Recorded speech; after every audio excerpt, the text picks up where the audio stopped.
Today we're working with Veronica Brandstrader, who's been very generous to agree to do this interview with us. Veronica, you work at WPI in the higher education world. That's correct. Worcester Polytechnic Institute. And I work in the information technology or IT department there. And I'm the change management person. And that is kind of a somewhat new kind of title, I guess. For people who haven't worked with someone who works in change management, and especially in IT, there are two different types of change management. There's the change management that refers to the systems and things like feature releases or bug fixes or things like that. And that's referred to as change management. Although I recently heard that it is now being called change enablement to make it sound better. But then there's organizational change management, and that's what I do. Although I get involved in the other stuff too, actually feeds my job. So change management is basically all about getting people used to the almost constant change in IT and pretty much everything else. And I used to really just describe it as communications and training. So if you don't have change management, if you have enough communications and training, you're probably in fine shape. So that's what I do. It's interesting that you mentioned the communications and training and how now it's all kind of called change management. But I really believe that, technology is one of those areas where change management is necessary, especially when you're rolling out a new platform or a new procedure. And now with the adoption of really a lot of cloud applications, stuff that's not on premise, it's not, it's something like, Google would be, or, Microsoft is, that they need that kind of change in management and basic, training, etc., to adapt to that new world, that not only are your files now accessible on your laptop, but they're also accessible on your phone. Right. So WPI 3 years ago started making the move from their 30-year-old enterprise system that held all of the data basically for the university to Workday, which is a cloud-based application. And that's an enormous change. It basically sort of pulls the skeleton out of everything that you're used to doing. So it's an enormous change. And I liken it to, being in a boat going down a bunch of rapids, and you're basically just trying to keep everybody in the boat, trying to make sure they have their, life preserver on, that they maybe have a helmet on, if they can, they get an oar, otherwise, just hang on. And hopefully everyone stays in the boat. People fall out, you pull them back in right away. And it's an enormous change. I think it's really fun. I mean, I find it really invigorating. Not everyone feels that way. There are certainly times when I don't feel that way, when things happen, that I wasn't bargaining for. And so, yeah, you're absolutely right. In technology, this stuff used to be somewhat more controlled by the organization about, well, I think we'll make this change, we'll adopt this change, we'll decide when to do this thing. And instead, I mean, we've all experienced this with platforms that we use. Google rolls something out and maybe you can turn it back, for a couple weeks or something, but you're going to have to make that leap. And I'm no different than anyone else, where oftentimes, whatever's being changed, they'll think, I don't like this. I liked it the old way. And then sure enough, a week or two later, I can't remember what the old way even looked like. Right. So, yeah. What's funny is in this world of technology with the change and everything else that's gone on, you're right, like traditional communications and training has really gone by the wayside, and really change management itself has become an entirely critical ingredient of the success of any, sort of rollout or process or organizational effectiveness, development, continuous improvement, all of that stuff now all rolls really with change management being a necessary ingredient in that success recipe. Absolutely. Yeah. Yep. So Very true. how did you decide on your role? Sorry. So yeah, I don't think there was ever, I feel like there was never really a decision. I'm not sure if there was ever really a decision. So in my background, I studied English and art history and studio arts. And if you ask around in IT, you will find a decent number of English majors. We sort of give each other a, little secret, wave because we know who each other is. And it's not as illogical as maybe as it seems, because at the heart, obviously, of studying English, obviously it's communication, right? And oftentimes with large projects, even small projects, the technology is really not the big deal. It's managing the people, and that often means communication, and being able to do that and do it well. I would argue too that with English, there is a certain logic that underlies, a language, any language, similar to playing an instrument or mathematics, and that logic and understanding that logic and harnessing it is really similar to the logic that takes place in other, STEM professions.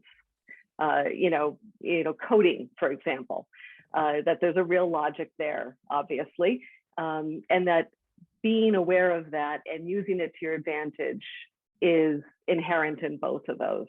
And then creativity. I mean, creativity, that corresponds to any field.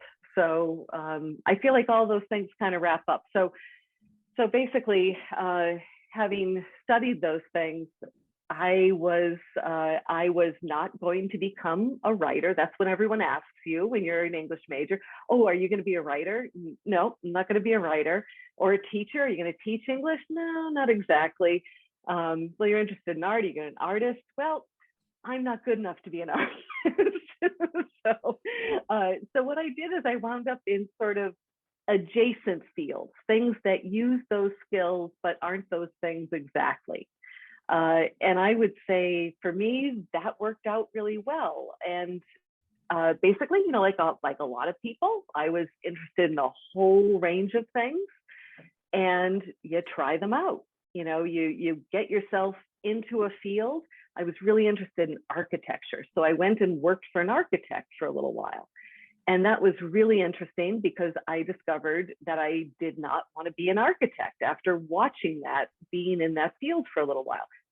Very interesting field, still love architecture. It wasn't for me. So I think a lot of my career has been like that, trying things out. And it's just as important, it's great if you know early on, like, I want to be in radiology. That just interests me so much. That's where I want to go. And you stay on that path and it's a straight line. I don't think that happens for a lot of people. I think a lot of people go in a direction and try things out and decide the things they don't want to do. And I think that is every bit as important, if not more important, than having and identifying like a strong passion for something. We see a lot of women, when we do these interviews, we'll talk about their journey, and it's never a straight line. It's never just, I'm going to graduate from school and I'm going to do this. And I'm going to stay with that forever. And I love the fact that it's not that there's so many elements of it. There's a natural curiosity there. And you're right. Like, one of the things that you talk about is infectious, is kind of learning that you can use your degree, or your interest in English, and you could turn that into change management, communications, and in a totally different field than you would have thought for the traditional kind of English degree, right? Like, that's great to see, because it shows the adaptability, and it also shows the ability to actually say, you know what, I can apply these skills to whatever I desire to do. Whatever I want to do, I can apply these skills. Yeah. And how I wound up in IT is that I was interested in graphic design, and this is way back, basically when computers started to get involved in graphic design. And some of the work we did, I was just thinking about this, the copy and paste command that is still a thing that we all use, sometimes way too much. It seems they'll still spend lots of time copying and pasting, but paste was a thing. Paste was a physical thing back in the day for graphic design. You would copy things and literally paste them. So, and then computer aided graphic design came along. I was interested in that. That field was majorly disrupted.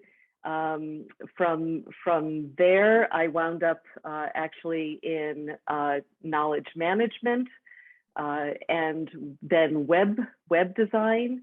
That field was majorly disrupted over time. And basically, just kind of, if you're in a good organization, and higher ed is really good for this, I will say, if there are always needs in organizations. So if you're the kind of person who's willing to say, well, I'm interested, I'd like to be part of this. I don't know a ton, but I will teach myself, I will learn, and I'd like to help out if I can do that. That's basically how my career morphed through all of those things, was just being somewhere, being interested, and getting involved.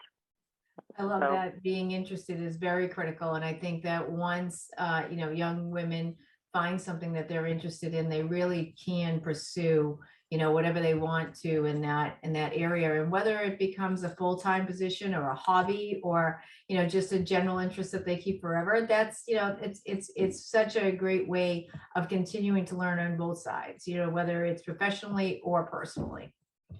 So what do you think about when you're looking at your career? What do you think about the obstacles that you've actually had in your career? What do you think you've had to overcome? Well, I don't know if I would call them obstacles. I think the disruption that, courtesy of technology itself, I think has been one of the more interesting things. So, for example, I really enjoyed graphic design. I really liked doing that. And basically, initially, I started doing that when the programs that did it were pretty clunky. Like, no one really wanted to use them very much. I mean, they weren't very much fun to use. And those became, basically, they got better. They got way better so that anyone could go in and do the things that I was doing. And, templating and things like that. So suddenly, everyone can do this themselves. So that as a field basically decreased quite a bit, or became more specialized, let's put it that way. And likewise, web creation, web design, that initially was again, hand coding. People would hand code websites and take great pride in that. And sometimes they were really hideous. but and then there were basic tools that would help you do it, but you still had to have a pretty good design sense. You had to be comfortable looking at code, working with code, and to put together, not super fancy, but, fairly straightforward websites. And again, same thing happened. The tools got better, the tools improved. Pretty much you didn't need to know anything to put together a website. And what happened is that that work, again, became much more specialized. So if you wanted to do something that was a little out of the ordinary, then you were now a web developer and you were back in the code and you had to, you have to write things, etc. So I think, to me, I think that is, and I don't expect this to stop, right? I mean, from every indication, this is just going to keep happening. But what happens is, I mean, people get very panicky about this because, the thing that they liked somehow changes. But there's almost always something else then to do that it's a little bit different, but you lift that skill set, and hopefully the things that you like to do most of all, you get to do more of those, and you apply them to whatever the emerging need is, because I don't think that really changes too much. Obstacles, I remember not getting a couple of jobs that I really wanted, and at the time I was devastated, like just thought, oh, I can't believe this was going to be the thing. It all works out fine. There's always another job. So I think at the time I probably felt like those were huge obstacles. And it also seemed like there were obstacles to getting into certain fields. But really, you just find something in that field, I think, that you can do. And then you get closer to the thing, and you figure out what's the next thing that I need to do.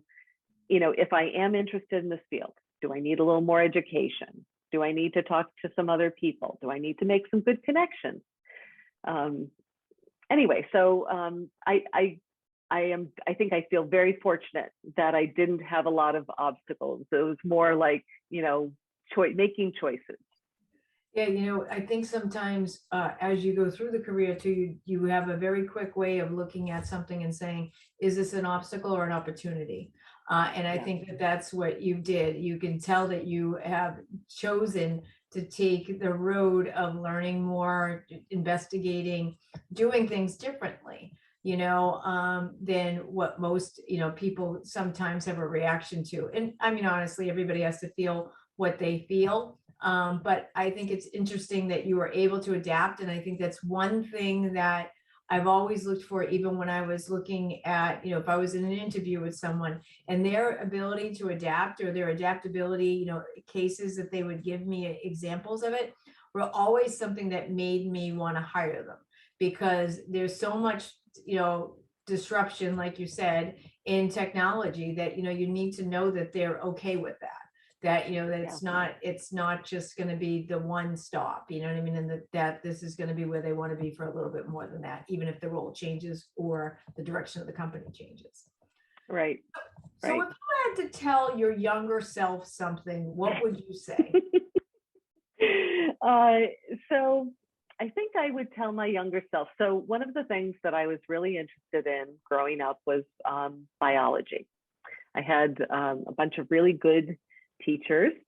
I really enjoyed biology. And what I didn't enjoy was chemistry. And I was initially placed in, like honors level chemistry, whatever. I basically bombed out of there, and like it was a pretty swift descent. And I just had a really hard time getting it. And at the time, I don't know where I got this idea, but I just got this idea that you should only do things that you really have a talent for, that you're sort of unnatural at. And that's just stupid. It was really short-sighted. And what just didn't occur to me at the time was to ask for help, because I had never had to ask for help. Things just came, or they didn't, and most things did. And so I just figured, well, this is just an avenue that's not open to me. And I really wish I had pushed a little bit more and had spoken up and said something. And maybe, maybe I would have wound up exactly where I am now, which would have been fine. But I just wish I had stuck my hand up and and asked for a little more assistance. So that leads to our next question, which is, what is your advice to younger girls? So that, right? That's yeah. I think I think one of the things that was in the back of my mind is that I wanted to be, easy to work with, to be a good student. And part of that was wrapped up into the, don't give, your teachers more work to do. They have they're very busy to begin with. And now, of course, looking back, I think they would have been happy to help me. I am sure they would have been delighted to have someone, go and ask for a little extra help. And that's their job, right? And they want to see, and I'm in higher ed. I know this for a fact. We Right. want students to achieve, their full potential. And, it's a thrill when people ask for help. So that's one of the things, is I would say push at that a little bit. If you're not getting something, make sure you get that support. And, and I think the other thing is to trust your gut, but to also learn how to be discerning between trusting your gut and also being okay with being a little uncomfortable sometimes. Because when you're learning things, when you're doing new things, it is not a comfortable place to be necessarily. It's not your nice little comfort zone where you're doing exactly what you want and it feels good. But you have to be okay with a little bit outside that, where you're not sure where things are going. On the other hand, I do think there's something different, which is when you get a gut feeling of, this just isn't right. It's just not working for me. And, I thought I wanted this. Maybe other people in my life really wanted this for me. Maybe I'm in a job that pays really well, that looks prestigious, and and I'm dreading going into work. And, which is not to say you go skipping into work every day of your life, right? There are always those days where, you have to meet with someone who's a difficult person. There's some hard task that you're working on where you're just, that's tough. But there's a difference between that, I would say, and really just not wanting to go to work or feeling like this isn't right for you. And I really, really would hope that that sorting those two out and spending some time and understanding those means that people feel like they can try something different.